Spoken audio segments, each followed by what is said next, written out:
زمین کانپ رہی تھی، آسمان خون کے رنگ میں ڈوبا ہوا لگ رہا تھا اور ہوا میں خوف اور وحشت کی مہک تھی۔ چنگیز خان کے لشکر تاتاری، جن کے نام سن کر شہر و دیہات لرز اٹھتے، ہر جگہ وحشیانہ قبضے اور قتل و غارت کے لیے رواں تھے۔ وہ درندوں کی مانند انسانیت کے تمام حدود پامال کر چکے تھے۔ بے گناہ عوام کی جان و مال کے ساتھ وہ کھیل رہے تھے اور شہروں کو خاک و خون میں تبدیل کر رہے تھے۔ تاتاریوں کے اس خونخوار لشکر کے مقابلے میں چنگیز خان خود ایک ظالم مگر دانشور حکمت عملی کا مالک تھا۔ وہ بڑے بڑے شہروں، مضبوط قلعوں اور زمین و آسمان کی وسعتوں میں اپنے اثر و رسوخ کو قائم رکھتا تھا اور ہر دشمن کی کمزوری کا فائدہ لینے کے لیے چالاکی سے منصوبے بناتا رہا۔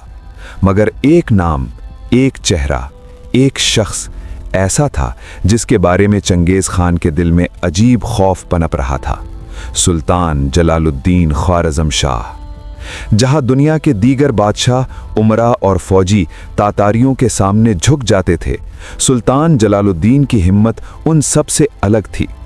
اس کی بصیرت، شجاعت اور ایمان تاتاری درندوں کے لیے ایک ایسا خطرہ تھی جسے چنگیز خان نے کبھی نظر انداز نہیں کیا۔ اگر چنگیز خان کو کسی سے خوف محسوس ہوا تو وہ صرف اس خوارزمی شہزادے کی بہادری اور غیر معمولی طاقت سے تھا۔